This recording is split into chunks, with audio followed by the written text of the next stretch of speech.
Hello students, आज हम करेंगे प्रश्नावली 12.1 का प्रश्न क्रमांक 3। तो आइए सबसे पहले पूरा प्रश्न अच्छे से पढ़ लेते हैं। इसमें दिया गया है कि किसी पार्क में एक फिसल पट्टी बनी हुई है। इसकी पार्श्वीय दीवारों में से एक दीवार पर किसी रंग से पेंट किया गया है और उस पर पार्क को हरा भरा और साफ रखिए लिखा हुआ है। इसके साथ में हमें एक आकृति दी गई है और ये आकृति क्वेश्चन में दी गई है। क्वेश्चन के साथ में ही आपको वो आकृति दी जाएगी और आपकी बुक में भी बनी हुई है। आगे पढ़ते हैं। यदि इस दीवार की विमाएं 15 मीटर, 11 मीटर और 6 मीटर हैं, तो रंग से पेंट हुए भाग का क्षेत्रफल ज्ञात कीजिए। तो ये यहाँ से लेके यहाँ तक एक बड़ा सा प्रश्न हमें दिया गया है। तो आइए अब इसको हम समझना स्टार्ट करेंगे, क्योंकि यदि हमें प्रश्न बहुत अच्छे से समझ में आएगा तो हम इसका सॉल्यूशन अच्छे आराम से कर सकते हैं।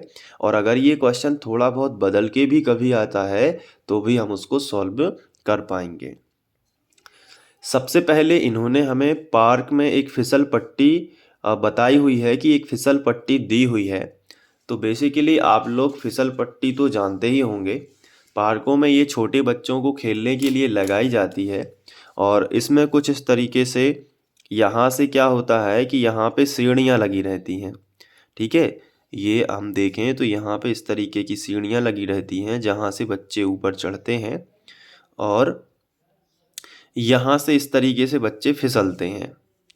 अगर हम बात करें, यहाँ से फिसल के वो नीचे चले जाते हैं और ये जो है आधार होता है यानी कि पार्क का, यहाँ पे घास लगी रहती है। ठीक है, तो क्या होता है कि पार्क में बच्चे खेलने जाते हैं तो यहाँ से चढ़ते हैं, यहाँ से फिसलते हैं। तो यहाँ मतलब पार्क में छोटे छोटे बच्चे फिसल पट्टी से इंजॉय करते हैं। तो वहाँ से ये क्वेश्चन लिया गया है। तो अब इसमें अगर हम फिसल पट्टी को गौर से देखें तो ये त्रिभुज की आकृति की होती है। तो अगर इसकी हमें भुजाएं दी जाएं, जैसे ये भुजा हमें पता हो, ये वाली भुजा हमें पता हो और ये वाली भुजा हमें पता हो, अगर ये तीनों भुजाएं हमें पता होंगी तो हम बीच का ये वाला क्षेत्रफल निकाल लेंगे। ठीक है, फिलहाल क्वेश्चन को आगे पढ़ते हैं। तो फिसल पट्टी से हम लोग परिचित हो चुके हैं। इसकी पार्श्वीय दीवारों में से एक दीवार पर किसी रंग से पेंट किया गया है। अब पार्श्वीय दीवारें क्या कहलाती हैं? ये जो फिसल पट्टी बनी हुई है, ये इस तरीके से यहाँ पे बिल्कुल ठोस भाग है और इसके उस तरफ भी बिल्कुल ठोस भाग है। तो पार्श्वीय दीवारों को समझाने के लिए मैं इस ब्लॉक का इस्तेमाल करता हूँ। ये देखिए, ये प्लाई का एक ब्लॉक है। अब आप देखेंगे तो इस तरफ एक दीवार है और इसी के समांतर एक इस तरफ एक दीवार है। तो दो दीवारें आपस में कैसी हैं? इस तरीके से समांतर हैं। तो इन दीवारों को कहते हैं पार्श्वीय दीवारें। कौन सी दीवारें? पार्श्वीय दीवारें। यानी कि इन्हें हम बोल सकते हैं समांतर दीवारें हैं। आपस में एक दूसरे के कैसी हैं? समांतर। ये देखिए, ये आपस में कैसी हैं? समांतर। यहाँ पे भी आप देख सकते हैं ये दीवारें कैसी हैं? ये और ये आपस में कैसी हैं? बिल्कुल समांतर। तो इन्हें बोलते हैं पार्श्वीय दीवारें। तो अगर हम फिसल पट्टी को अगर हम इस एंगल से देखें कि जैसे यहाँ से सीढ़ियाँ हैं और बच्चे यहाँ से नीचे फिसलते हैं, तो एक इस तरफ की दीवार होगी और एक इस तरफ की दीवार होगी। दोनों इस तरीके से होंगी, इस तरीके से, है ना? तो इन्हें बोलते हैं पार्श्वीय दीवारें। तो अब हम इस बेसिक चित्र को देखते हैं। पार्श्वीय दीवारों में से एक दीवार पर किसी रंग से पेंट किया गया है। इसका मतलब है ये जो आपको दीवार दिख रही है ना, इस तरफ वाली जो हमारे सामने है, अगर आप सामने से देखेंगे तो ये ये वाली दीवार दिखेगी। अगर आप उस तरफ से देखोगे तो आपको इसके पीछे वाली दीवार दिखेगी, है ना? तो ये जो दीवार है इस पर किसी रंग से पेंट किया गया है। कोई भी कलर हो सकता है, उस कलर से पेंट किया गया है। और इसमें एक वाक्य लिखा है कि पार्क को हरा भरा रखें। इस तरीके से पार्क को हरा भरा रखें, ऐसा लिखा है। तो अब इस क्वेश्चन को हम और ध्यान से समझेंगे। यहाँ पे लिखा भी है कि पार्क को हरा भरा और साफ रखें, ये लिखा है। ठीक है, तो मैंने यहाँ पे थोड़ा सिंबल के तौर पर लिख लिया है। अब यदि इस दीवार की विमाएं 15, 11 और 6 हो, तो इसका मतलब मान लेते हैं ये 15 मीटर की भुजा होगी, ये वाली सबसे बड़ी, फिर ये 11 मीटर की होगी। विमाओं का मतलब होता है भुजा। तो इस फिसल पट्टी में ये देखिए, यदि इस दीवार की मतलब ये जो दीवार है ना ये वाली, इसकी ये विमाएँ दी गई हैं 15 मीटर, 11 मीटर और 6 मीटर। तो इन्होंने कहा कि अगर ये विमाएँ हैं तो इस रंग से पेंट किए हुए भाग का क्षेत्रफल, तो इस अंदर का क्षेत्रफल ज्ञात करना है। तो बेसिकली अगर हम ओवरऑल मिला-जुला के बोलें तो हमें इस त्रिभुज का क्षेत्रफल ज्ञात करना है। क्वेश्चन को इस तरीके से डिज़ाइन किया गया है ताकि हम इसे दैनिक जीवन से रिलेट कर पाएँ। क्योंकि एनसीईआरटी के क्वेश्चन बहुत ही महत्वपूर्ण होते हैं और ये हमें कुछ ना कुछ सबक दे के भी जाते हैं। ये क्वेश्चन का क्वेश्चन हो जाता है और इसमें हमें एक संदेश भी मिला है कि पार्क को हमें हरा-भरा और साफ रखना चाहिए। ठीक है? तो ये क्वेश्चन बहुत ही इम्पोर्टेंट होते हैं। तो हालांकि एनसीईआरटी की पुस्तक गवर्नमेंट का डॉक्यूमेंट है, तो इसलिए वो बच्चों को हर प्रकार की शिक्षा देना चाहता है गणित के माध्यम से भी। तो इसका जो ओरिजिनल चित्र है वो ये है। अब आप देख सकते हैं यहाँ से बच्चे ऊपर जाते हैं, यहाँ से फिसलते हैं और ये पार्क का आधार है। इसकी ये भुजा अगर बात करें तो 11 दी गई है, ये 15 दी गई है और ये 6 दी गई है। तो इस तरीके से आकृति बनी आएगी, तो आपको कुछ भी नहीं करना है। इसके अंदर लिखा है keep the park green and clean. इसका मतलब होता है पार्क को हरा भरा और साफ रखिए। ठीक है?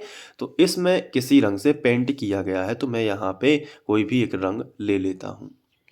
तो इस तरीके से फिसल पट्टी की जो एक तरफ की पार्श्वीय दीवार है, इस पर ये कलर भरा है।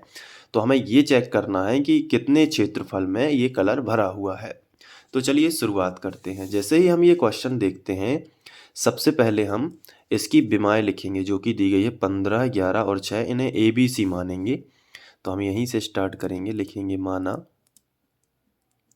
ठीक है, माना A बराबर 15 मीटर,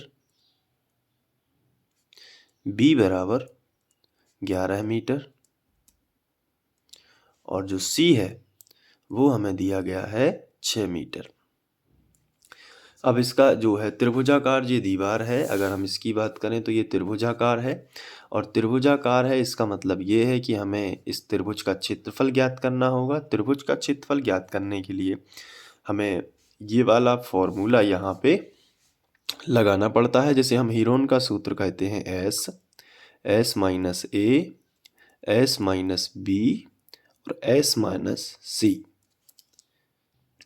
तो इसमें हमारे पास A, B और C के मान तो हैं, लेकिन S का मान नहीं है।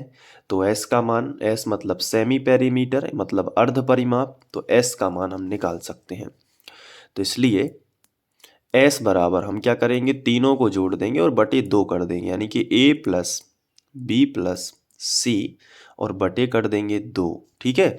तो फिर S बराबर क्या आएगा, तो S बराबर आएगा A का मान है 15 प्लस B का मान है 11 और C का मान है 6 और बटे कितना कर दिया, 2। तो S बराबर इन सबको जोड़ लेते हैं, 6, 11 और 6 जोड़ दिया पहले और फिर 15 जोड़ दिया।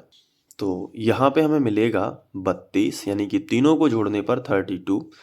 तो 11 और 6 17 हो जाएंगे, 17 और 15 32 हो गए और बटे कितना कर दिया, 2। ठीक है? तो समझ में तो आ रहा है ना। तो S बराबर 32 के आधे कर देंगे, यानी कि 32 बटे 2 है, तो ये आ जाएगा 16 और ये मीटर में ही रहेगा। ठीक है? क्योंकि मीटर में हमें दिया गया है तो मीटर में ही आएगा। अर्ध परिमाप भी एक लंबाई है, इसलिए हम लिखेंगे त्रिभुजाकार दीवार का क्षेत्रफल।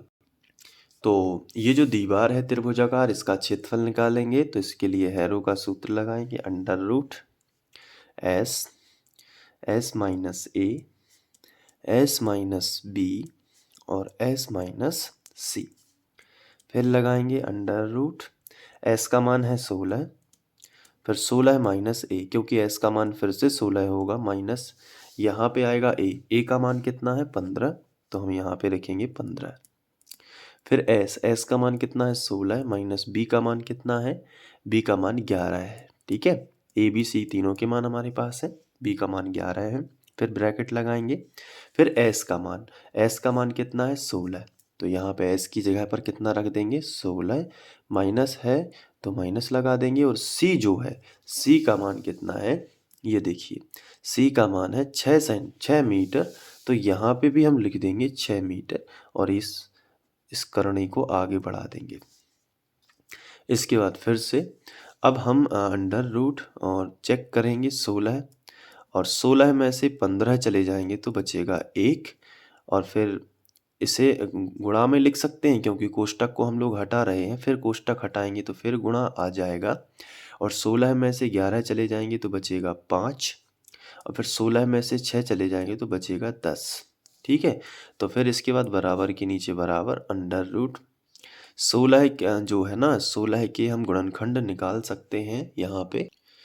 तो रफ का इस्तेमाल कर लेंगे। आपको क्वेश्चन में यहीं पे गुणनखंड मत निकालना कभी भी, जब आप एग्जाम में कर रहे होते हैं तो गुणनखंड थोड़ा ध्यान से। 2 8 16, 2 चौके 8, 2 दूनी 4, फिर 2 एकम 2।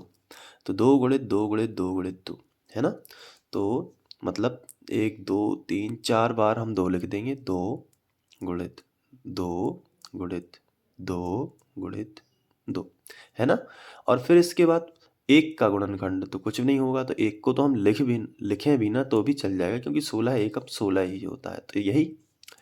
और गुणित कितना 5, 5 का कोई गुणनखंड नहीं होगा। और फिर 10, 10 का निकाल लेते हैं।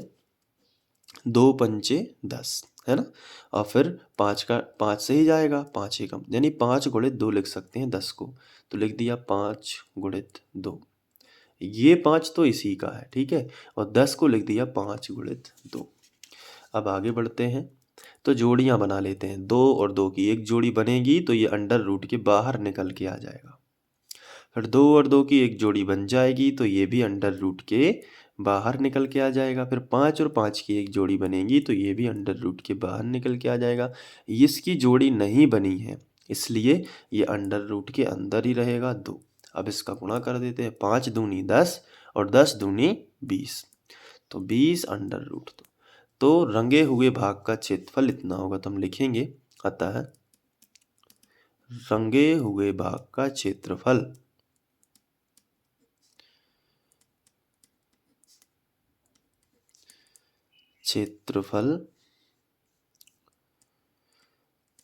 बराबर 20 अंडर रूट 2 होगा।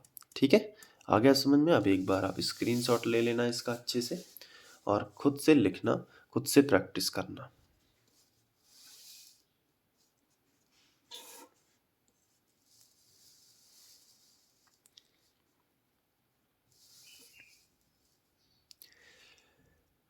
इसके बाद हम लोग नेक्स्ट क्वेश्चन करेंगे, तो मिलते हैं नेक्स्ट वीडियो में। और अगर आप इसी तरीके के और वीडियोस देखना चाहते हैं तो आप यूट्यूब पर सर्च करें free online coaching by Sandeep Khare. और उसके बाद आप प्लेलिस्ट पर जाएं, प्लेलिस्ट मेन्यू आपको वहीं पे मिलेगा। प्लेलिस्ट मेन्यू पर जाने के बाद आप क्लास 9th मैथ सेलेक्ट कर सकते हैं और आप चाहें तो आप शुरुआत से अध्ययन कर सकते हैं। Thank you.